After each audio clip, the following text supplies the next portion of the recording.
মেনুতে আজকে কি আছে? ও, পেঁপে নাকি? ব্যাস, অমনি মুখ বেজার। পেঁপের নাম শুনেই মুখটা একদম বাংলার পাঁচ হয়ে গেল। কিন্তু আজকে পেঁপের যে রেসিপিটা শেয়ার করব সেটা কিন্তু চেয়ে চেয়ে খাবে সবাই। যে যারা পেঁপে দেখলে মুখ বেঁকায় তাদেরই কিন্তু সেই পেঁপেটা একদম অমৃতের মতন লাগবে। তো চলো আজকে নিরামিষের দিনে একটা পেঁপের দুর্দান্ত রেসিপি তোমাদের সঙ্গে শেয়ার করি। তো তার জন্য একটা বেশ বড় সাইজের পেঁপে নিয়েছি। পেঁপেটা কিন্তু আমাদের বাড়ির গাছের। তো আমি গোটা পেঁপেটা কাটিনি। এত এত বড় পেঁপে রান্না করলে আমাদের বাড়িতে লোক, মানে খাওয়ার লোক কম আছে আর কি। তো অনেকটাই বেশি হয়ে যাবে। তো অর্ধেকের একটু কম পরিমাণে আমি কেটেছি। কেটে ছোট ছোট ডুমো ডুমো করে কেটে নিয়েছি। কেটে ভালো করে জল দিয়ে ধুয়েছি। তারপরে একটু নুন জল দিয়ে এটাকে সিদ্ধ করে নিয়েছি, সামান্য একটুখানি, জাস্ট মানে পেঁপের কষ ভাবটা যাতে চলে যায় সেই জন্য একটুখানি সিদ্ধ করে নিয়েছি। তারপরে ভালো করে সেটাকে ঠান্ডা জল দিয়ে ধুয়ে জল ঝরিয়ে একটা পাত্রে রেখে দিয়েছি। আর এর সঙ্গে অন্যান্য কি কি উপকরণ নিয়ে নিচ্ছি সেটা দেখিয়ে দিই। এখানে আলু নিয়েছি ডুমো করে কাটা, আর এখানে নিয়েছি ছোলার ডাল। ছোলার ডালটাকে প্রায় 4 থেকে 5 ঘন্টা মতন আমি ভিজিয়ে রেখেছিলাম। তো এবারে এই ডালটাকে আমি কিন্তু বেটে নিয়েছি, কোনো কিছু ছাড়াই, মানে আমি এর মধ্যে কিচ্ছু দেইনি, সামান্য একটুখানি জল দিয়ে শুধু বেটে নিয়েছি ডালটাকে। তো এবারে সেই ডাল বাটাটাকে একটা পাত্রের মধ্যে নিয়ে নিলাম। এবারে এখানে আমি কয়েকটা উপকরণ দিয়ে দিচ্ছি। প্রথমে দিয়ে দিচ্ছি স্বাদ মতন লবণ। এরপরে এর মধ্যে দিয়ে দেবো সামান্য একটুখানি হলুদ গুঁড়ো। এরপরে দিয়ে দেবো লঙ্কার গুঁড়ো।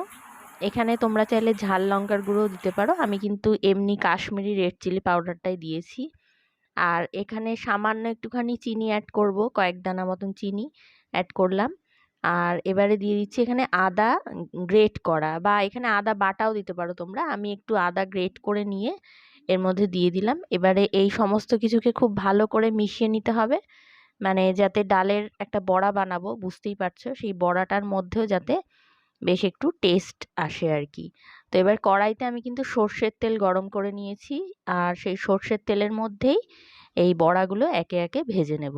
তো বড়াগুলো যতক্ষণ ভাজা হচ্ছে ততক্ষণ একটা একদম বেসিক মশলা তৈরি করে নেব। তার জন্য আদা কুচি নিয়েছি, নিয়েছি টমেটো কুচি, আর নিয়েছি 3টে কাঁচা লঙ্কা। লঙ্কাটা বাড়িয়ে কমিয়ে নিতে পারো তোমরা। এখানে আমি সামান্য একটু গোলমরিচের গুঁড়ো অ্যাড করে দিলাম। এটা দিলে কিন্তু রান্নাটা টেস্টটা খুব ভালো আসে। সামান্য একটু জল দিয়ে একটা পেস্ট বানিয়ে নিয়েছি। তো এবারে এই যে পেস্টটা, সেটা একটা পাত্রের মধ্যে, ছোট একটা পাত্রের মধ্যে আমি নিয়ে নিয়েছি। এর মধ্যে দিয়ে দিলাম কাশ্মীরি লঙ্কার গুঁড়ো। এর মধ্যে দিয়ে দেবো আমি জিরের গুঁড়ো পরিমাণ মতন, আর দিয়ে দেবো পরিমাণ মতন ধনের গুঁড়ো। তো এবারে এই সমস্ত গুঁড়ো মশলাগুলোকে এই যে মশলার পেস্টটা এর সঙ্গে ভালো করে আমি মিশিয়ে নেব। রান্নাটা দেখে বুঝতেই পারছো যে খুবই সামান্য উপকরণ দিয়েই কিন্তু আমি রান্নাটা করছি, একদমই বেসিক যেগুলো থাকে আমাদের হাতের কাছে সেইগুলোই। তো মশলার পেস্ট রেডি হয়ে গেছে, আর ওদিকে কিন্তু বড়া ভাজা হয়ে গেছে। যেটুকু তেল অবশিষ্ট ছিল তার মধ্যে যে সেদ্ধ করে নেওয়া পেঁপেটা ছিল সেই পেঁপেটা আমি একটু দিয়ে ভেজে নেব। ভেজে নেব মানে পেঁপেটা যেহেতু অলরেডি সেদ্ধ করাই আছে, তাই জন্য একটু হাই ফ্লেমে এটাকে ভেজে নিতে হবে। সামান্য ওপর থেকে লবণ আর সামান্য একটুখানি হলুদ ছিটিয়ে নিলাম। এবারে এই পেঁপের টুকরোগুলোকে, সেদ্ধ করা পেঁপেটাকে বেশ হাই ফ্লেমে উল্টে পাল্টে ভেজে নেব একটু, যাতে করে এটার যে মানে এর মধ্যে একটা ভাজা ভাজা ভাব চলে আসবে। তো এবারে এই ভেজে নেওয়া পেঁপেটা আমি তুলে নিলাম একটা পাত্রের মধ্যে। এবারে যে তেলটা রয়েছে তার মধ্যে আমি কিন্তু আরো একটু সর্ষের তেল অ্যাড করব। আমি রান্নাটা সর্ষের তেলেই করছি। তোমরা চাইলে সাদা তেলে করতে পারো, তবে সর্ষের তেলে করলে কিন্তু এটা নিরামিষ রান্না যেহেতু খুব ভালো একটা টেস্ট আসবে। এখানে দিয়ে দিলাম 2টো তেজপাতা, আর দিয়ে দিচ্ছি গোটা জিরে সামান্য। এবারে ফোড়নটা একটুখানি ভেজে নেব, সামান্য একটুখানি ভেজে নেব হালকা মতন। তারপরে এর মধ্যে যে আমি আলুগুলো কেটে রেখেছিলাম ডুমো করে, সেই আলুর টুকরোগুলো দিয়ে দেব। এখানে আলুগুলো যদি তোমরা আগে থাকতে একটু সেদ্ধ করে নাও, মানে একটু জাস্ট হালকা ভাপিয়ে নাও, তাহলে কিন্তু ভালো হয়, রান্নাটা বেশ সুবিধে হয়, তাড়াতাড়ি হয়ে যায় আর কি। এবারে দেখো স্বাদ মতন লবণ দিয়ে দিচ্ছি, আর দিয়ে দিচ্ছি সামান্য পরিমাণে হলুদ গুঁড়ো, মানে যতটুকু প্রয়োজন হলুদ ততটাই দিচ্ছি। দিয়ে এবারে নাড়াচাড়া করে এটাকে ঢাকা দিয়ে দিয়ে ভাজতে হবে, যাতে আলুটা ভাজার সাথে সাথেই সেদ্ধও হয়ে যায় খানিকটা। যদি আগে থাকতে সেদ্ধ করা থাকতো তাহলে কিন্তু খুব বেশি সময় লাগতো না। যাই হোক, আমার একটু তাড়াহুড়ো ছিল বলে আমি সেদ্ধ করতে সময় পাইনি। তো আলুটা মোটামুটি ভাজা হয়ে গেছে। এবার ওই যে পেস্টটা বানিয়ে রেখেছিলাম সেইটা আমি এর মধ্যে দিয়ে দেব। সামান্য একটু জল দিয়ে ভালো করে কষিয়ে নেব একদম মানে তেল ছেড়ে আসা পর্যন্ত। তো দেখো তেল কিন্তু ছেড়ে এসেছে মশলার থেকে। এটা একদম হয়ে গেছে কষানো। এবারে এর মধ্যে আমি দিয়ে দিচ্ছি পেঁপেগুলো, মানে ভেজে রাখা যে পেঁপেগুলো ছিল সেই পেঁপেগুলো দিয়ে দিচ্ছি। পেঁপেগুলো দিয়েও খুব ভালো করে কষিয়ে নিতে হবে আলু আর মশলার সঙ্গে। মানে যতক্ষণ না শুকনো শুকনো হচ্ছে ততক্ষণ কিন্তু এটাকে ভালো করে কষিয়ে নেব। এবারে আমি এখানে দিয়ে দেবো সামান্য পরিমাণে চিনি। এটা যেহেতু নিরামিষ রেসিপি একটা, সেই জন্য একটু মিষ্টি মিষ্টিও হবে, ঝাল মিষ্টি ব্যাপার আর কি। তো মিষ্টিটা দিয়ে ভালো করে আবারও কষিয়ে নিচ্ছি কিছুক্ষণের জন্য। এবারে এর মধ্যে দিয়ে দেবো প্রয়োজনীয় জল, মানে গ্রেভির জন্য যতটা জল প্রয়োজন ততটা জল আমি এর মধ্যে কিন্তু অ্যাড করে দিচ্ছি।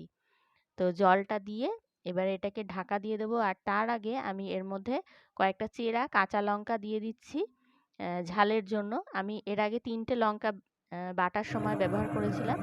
তো এখানে আমি চেরা 3টে কাঁচা লঙ্কা দিয়ে দিলাম। একটু ঢাকা চাপা দিয়ে এটাকে লো ফ্লেমে রান্না হতে দেবো কিছুক্ষণ। তো মিনিট ৫-৭ মতন আমি লো ফ্লেমে এটাকে রান্না করে নিয়েছি।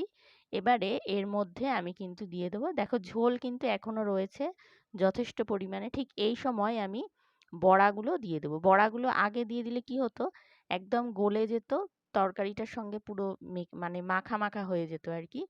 সেই জন্য বড়াগুলো আমি কিছুক্ষণ পরে কিন্তু দেব, মোটামুটি তরি তরকারিগুলো সেদ্ধ হয়ে যাওয়ার পরে। আর এবারে আমি ওপর থেকে দিয়ে দিচ্ছি গরম মশলার গুঁড়ো, আর দিয়ে দেবো বেশ অনেকটা পরিমাণে ঘি। এখানে আমি 2 ছোট চামচ মতন ঘি ব্যবহার করেছি। নিরামিষ রান্না যেহেতু একটু ঘি গরম মশলা পড়লে কিন্তু দুর্দান্ত লাগে খেতে। ঢাকা দিয়ে আরও 2 থেকে 3 মিনিট একদম লো ফ্লেমে রান্না করে নেব। দেখো এটা একদম রেডি হয়ে গেছে। আর যেহেতু ঢাকা দিয়ে রান্না করেছি তাই ঘি আর গরম মশলার যে ফ্লেভারটা সেটা কিন্তু রান্নাটার মধ্যে একেবারে পরিপূর্ণভাবে ঢুকে গেছে। নিরামিষের দিনে এই রেসিপিটা কিন্তু বেস্ট। পেঁপে শরীরের পক্ষে খুবই ভালো। আর রোজ রোজ পটল ঝিঙে খেতে খেতে বিরক্তি তো এসেই গেছে, এইভাবে করে দেখতে পারো। আর কেমন লাগলো সেটাও আমাকে কমেন্টে জানাতে একদম ভুলো না। রেসিপি ভালো লাগলে লাইক শেয়ার সাবস্ক্রাইব করতে একদম ভুলো না। সকলকে ধন্যবাদ।